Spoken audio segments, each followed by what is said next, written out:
Hi எல்லாரும் எப்படி இருக்கீங்க? எல்லாரும் ரொம்ப நல்லா இருப்பீங்க அப்படின்னு நினைக்கிறேன். இன்னைக்கு வந்து சண்டே. அபி கிளம்புறான்.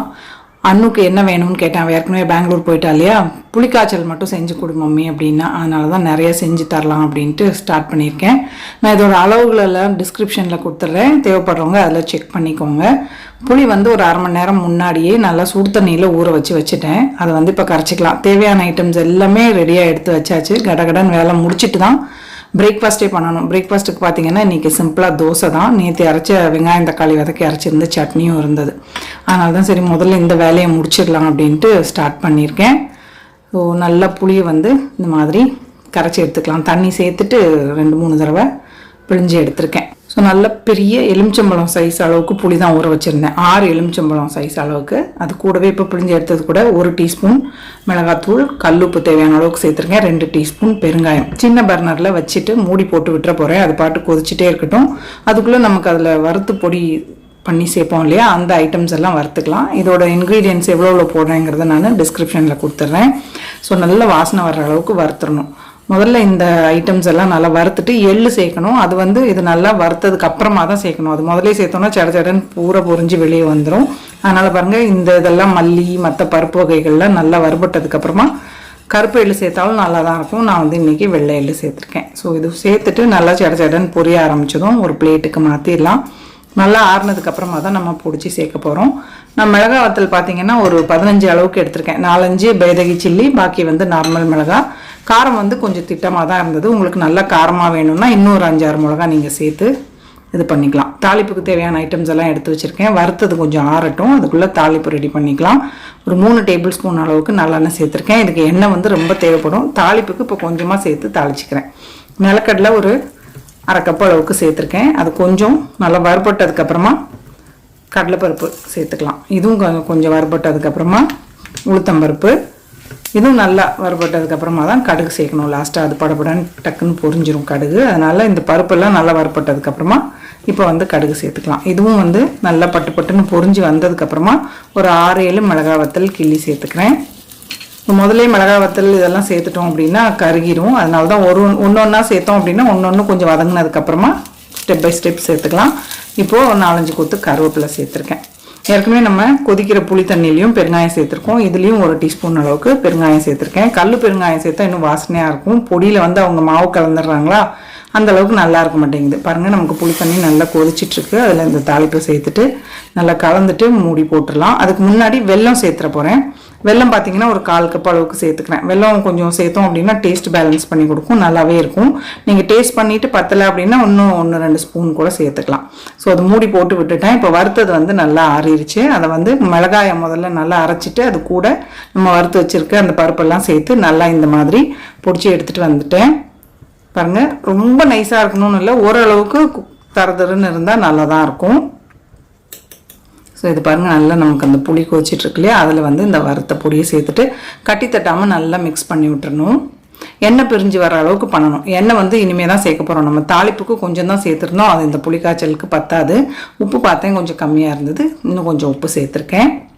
இப்போ இதில் ஒரு 1/4 கப் அளவுக்கு நல்லெண்ணெய் சேர்த்துக்கிறேன். நல்லெண்ணெய் பார்த்தீங்கன்னா 1-1 1/4 கப் அளவுக்கு எண்ணெய் வந்து இதில் நான் சேர்த்துருக்கேன். திருப்ப நடுவுலையும் பார்த்தீங்கன்னா கொஞ்சம் கிளறி விட்டுட்டு எண்ணெய் சேர்த்துட்டே இருந்தேன்.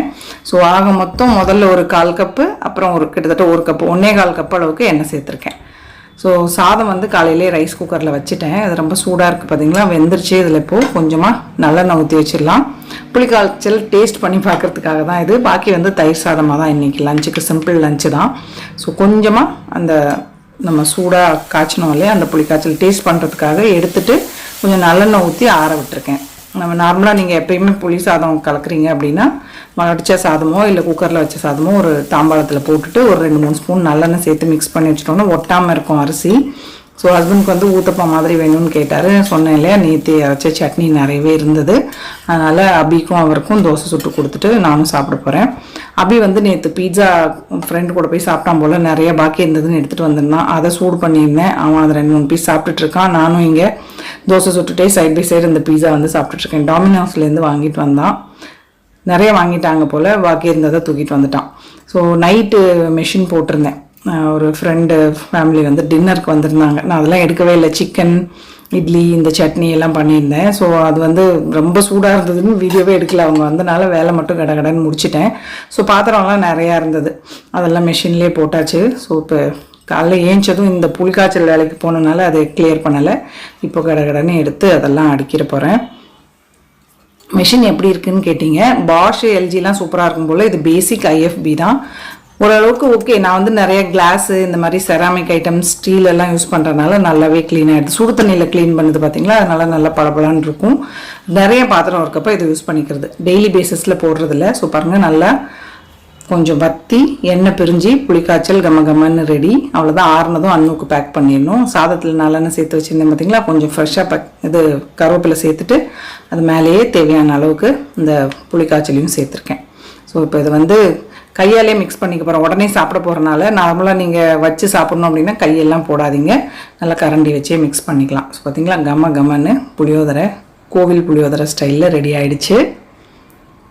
டேஸ்ட் பண்ணி பார்க்கலாமா? சூப்பராக இருந்தது. புளி சாதம்லாம் பார்த்தீங்கன்னா கலந்து வச்சு ஒரு 4-5 மணி நேரம் கழித்து சாப்பிட்டா தான் நல்லா காரம் புளிப்பெல்லாம் இறங்கி சூப்பராக இருக்கும். நல்லா ஆறுனதுக்கப்புறமா அன்னுக்கு வந்து பாட்டிலில் இந்த மாதிரி கிளிங் ரேப் வச்சு பேக் பண்ணிட்டேன். கூடவே பிக்கிள் பண்ணியிருந்தேன்னு சொன்னேன் இல்லையா, அவளுக்கு பாதி கொஞ்சம் அதையும் பாட்டிலில் போட்டு பேக் பண்ணி வச்சுட்டேன். அப்படின்னா அபி ஈவினிங் ஒரு 4 மணிக்காக கிளம்புவான். ஸோ அது இந்த வேலையெல்லாம் முடிச்சுட்டு என்னோடய ஃபோனுக்கு வந்து அந்த மேலே ஸ்க்ரீன் கார்டு ஒட்ட வேண்டியிருந்தது. அதுக்காக ஆவடி போனோம். சங்கீதா மொபைல்ஸில் போயிட்டு அதை ஒட்டிட்டு வர்ற வழியில் இன்றைக்கி மத்தியானம் இந்த புளி சாதம், கொஞ்சம் தயிர் சாதம் இதெல்லாம் தான். தொட்டுக்க பார்த்தீங்கன்னா பக்கோடாவும் காலிஃப்ளவர் பக்கோடாவும் பேக்கரியிலேருந்து வாங்கிட்டு வந்துடலான்னு சிம்பிளாக வேலை முடிச்சாச்சு. இன்றைக்கி லஞ்சு வேறு எதுவும் பண்ணலை. ஸோ நானும் அபியும் காரில் போனோம் அப்படின்னா ஏதாவது கதை சீரியஸாகவும் பேசுவோம், நல்லாவும் பேசிட்டு வருவோம். எங்களுக்கான டைம் அது அம்மா பையனுக்கு. ஸோ அது மாதிரி அரட்டை அடிச்சுட்டு ஆவடிக்கு போயிட்டு இந்த வேலையை முடிச்சுட்டு வீட்டுக்கு கிளம்பியாச்சு. வந்துட்டு அவன் சாப்பிட்டுட்டு கிளம்பணும் அப்படின்னு சொல்லிட்டு இருந்தான். ஸோ ஒரு 4 மணிக்கு அப்புறம் ஈவினிங் அபி கிளம்பியாச்சு. போனதுக்கப்புறம் எனக்கு வெறிச்சோன்னு இருந்தது. ஒரு 2-3 வாரம் அண்ணுவும் இருந்தா அவனும் இருந்தானா ஒரு மாதிரி ஆயிடுச்சு. சரி ஏதாவது பிஸியாக வச்சுக்கலாம் அப்படின்ட்டு என்னோடய கபோர்டு பார்த்திங்கன்னா ஒரு 2 மாதத்துக்கு மேலே அது பயங்கர நாஸ்தியாக இருந்தது. அதனால் ஒரு வார்ட்ரோபை இன்றைக்கி க்ளீன் பண்ணிடலாம் அப்படின்ட்டு நல்லா வேர்த்துட்டு இருந்தது. இருந்தாலும் பரவாயில்ல, கொஞ்சம் மைண்ட் வந்து டைவர்ட் ஆகணும்னா வேலை செய்யணும் அப்படின்ட்டு எடுத்து நீட்டாக ஒரு வார்ட்ரோப் க்ளீன் பண்ணியாச்சு. பாக்கி இன்னொன்று நாளைக்கு பண்ணலான்னு இருக்கேன். ப்ளூடூத்தில் பாட்டு ஓடிட்டுருக்கு. ஃப்ளிப்கார்ட்டில் ஒரு நைட் சூட் ஆர்டர் பண்ணியிருந்தேன். அதுதான் உங்களுக்கு இப்போ எப்படி இருக்குதுன்னு காட்டுறேன். கிளாத் வந்து அவ்வளோ நல்லா இல்லை, ரேட்டு கம்மி தான். ஸோ போட்டுட்டு துவைச்சிட்டு எப்படி இருக்குன்னு உங்களுக்கு ஃபீட்பேக் தரேன். ஹோப் இந்த வீடியோ உங்கள் எல்லாருக்கும் பிடிச்சிருக்கும் அப்படின்னு நினைக்கிறேன். பிடிச்சிருந்ததுன்னா லைக் பண்ணுங்கள், ஷேர் பண்ணுங்கள், மறக்காமல் நம்ம சேனலுக்கு சப்ஸ்கிரைப் பண்ணிக்கோங்க. இவ்வளோ நேரம் இந்த வீடியோ பார்த்தவங்க எல்லாருக்கும் என்னுடைய நன்றி, வணக்கம். Love you all.